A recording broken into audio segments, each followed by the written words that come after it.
In the early 2000s, the original Xbox burst onto the scene, redefining gaming as we knew it with online multiplayer through Xbox Live and games like Halo Combat Evolved. Then only a few years later, the Xbox 360 pushed the limits of gaming even further, bringing HD gaming to the masses, introducing the revolutionary achievement feature and creating one of the greatest online ecosystems ever built.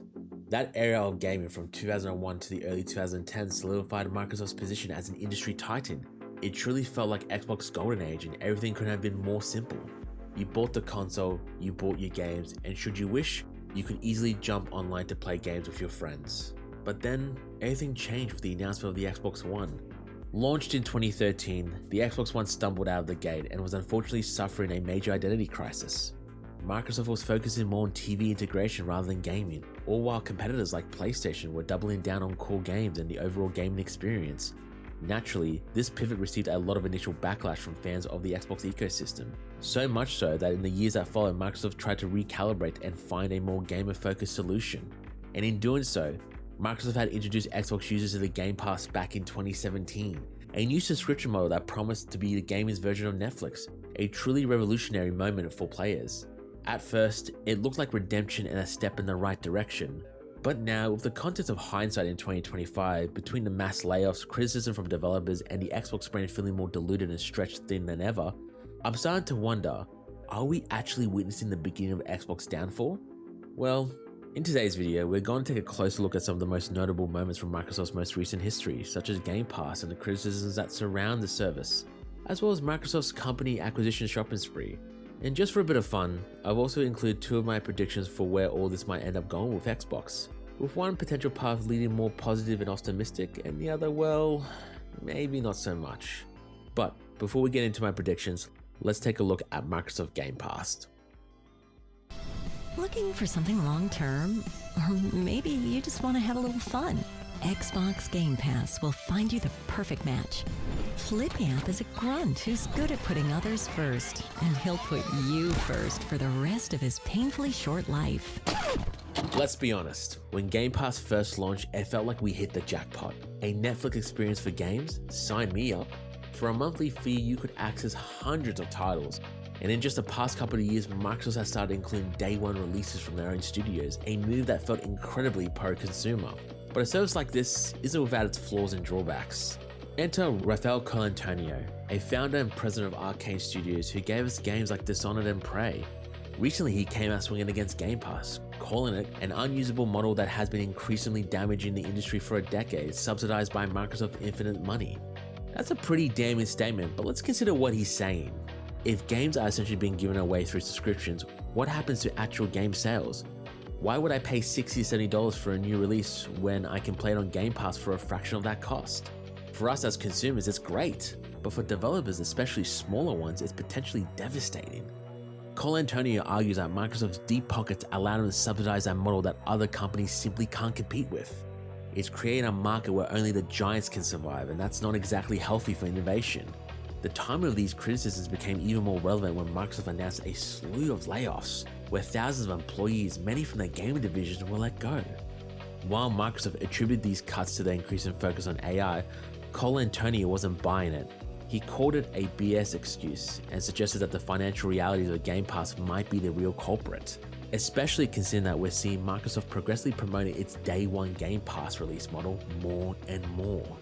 We've talked about the potential financial concerns and burden associated with Game Pass, but what about Microsoft's acquisitions? It's almost like Phil Spencer has systematically collected the industry's most prized studios' gems, kind of like Thanos gathering the Infinity Stones. The sheer scale of these purchases is staggering, completely reshaping the landscape of the industry. Let's start with the big one from 2021, ZeniMax Media, Bethesda's parent company, for $7.5 billion. By purchasing ZeniMax Media, Microsoft has now gained access to the entire ecosystem. Bethesda Game Studios, Arcane, ID Software, Tango Gameworks, all of these legendary developers suddenly became a part of Xbox. And along with them came franchises that defined gaming for decades, such as Fallout, The Elder Scrolls, Doomed, and Dishonored.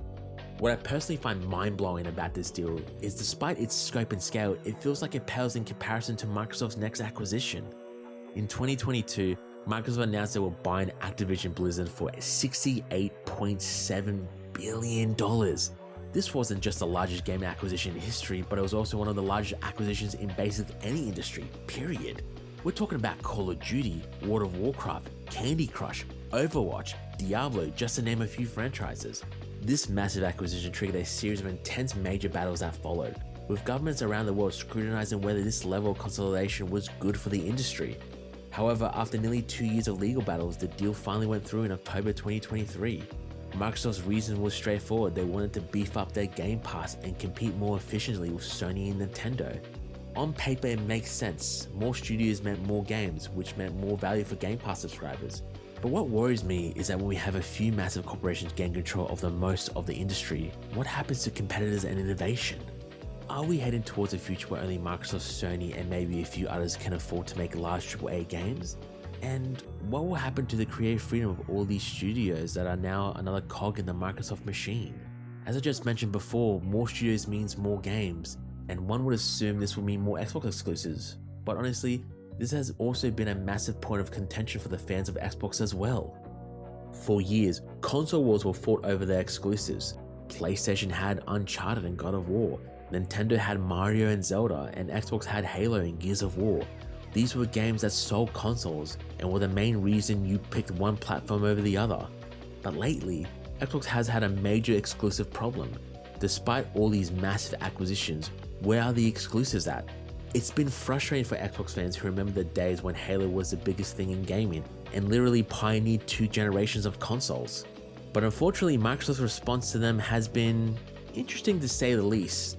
Rather than continue to double down on exclusives, which you would think might be a great strategy with all those new shiny corporations under their watch, they basically said forget about the exclusives altogether.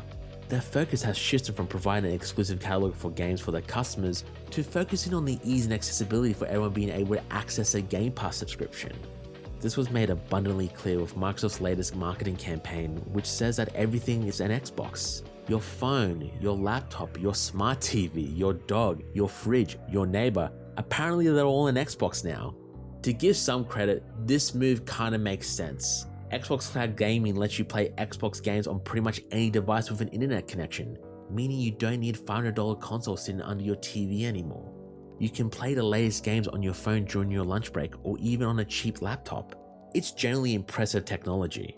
But outside of this great concept, Microsoft has been making some other questionable and somewhat disheartening moves, like recently.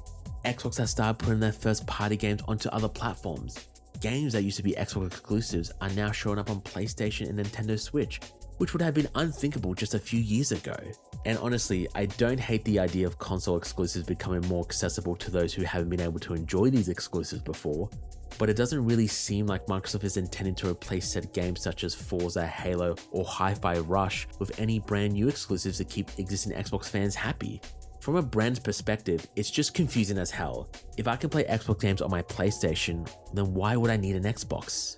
This is the paradox Microsoft has created for themselves.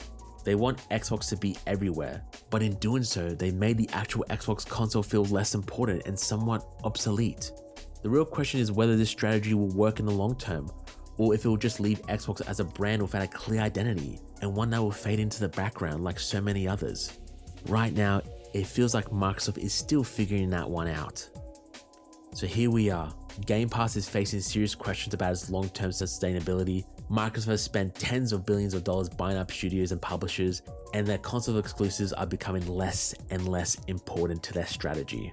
Not to mention that this gaming corporation cocktail is being topped off with a waning public perception of the company and Xbox's brand, especially after the most recently announced layoffs. At the start of this video, I wondered whether we're beginning to witness Xbox's downfall, and after highlighting the points above, I think there are 2 realistic paths Microsoft could end up taking. In scenario A, Microsoft's strategy to focus on accessibility and cloud gaming actually pays off. Game Pass finds a sustainable model that works for both players and developers. Their massive studios acquisitions will start pumping out consistently great games that justify the service's existence. And cloud gaming technology matures to the point where input lag becomes non-existent, and suddenly you can really play AAA games seamlessly on any device. Traditional console gaming doesn't disappear, but it just becomes just one more option in a much larger ecosystem that Microsoft dominates. Or alternatively, on perhaps a more skeptical note, here's what I think will most likely happen in scenario B. Game Pass continues to face sustainability issues, leading to price increases that make it feel less attractive to customers, or will somehow find a way to dilute the value of the subscription further. We only need to look at Netflix and YouTube's modern subscription models to see that this might be a likely outcome for Game Pass. If Microsoft studio acquisitions don't end up delivering a consistent stream of hits that the company desperately needs, and some of those studios lose their creative identity under the corporate oversight, this could lead to a massive issue in quality, loyalty, and innovation. As for cloud gaming, I have no doubts that it will improve with time and investment, but cloud gaming isn't necessarily for everyone, and I'm not sure this move will be enough to replace local gaming for some people. While many people love PC or handheld gaming, others still love the convenience and simplicity of having a console under the TV. And lastly, one of my biggest concerns, and one that I hope doesn't become true, is that Xbox might gradually become more of a content publisher rather than a platform holder. They keep making games, but the Xbox identity and brand become increasingly irrelevant and obsolete. As Microsoft focuses on putting their content everywhere else, they don't fail spectacularly, but rather slowly fade into being another software company that happens to be making games, like another EA or Ubisoft. The truth is, Microsoft has had all the pieces to succeed, and they've shown in the past with the original Xbox and Xbox 360 that they know and understand their core audience. But either way, I've also accepted that the Xbox era we all grew up with is already gone, and what replaces it will determine whether Microsoft becomes a pivotal figure in the gaming future, or just another company that quite couldn't figure out what it wanted to be.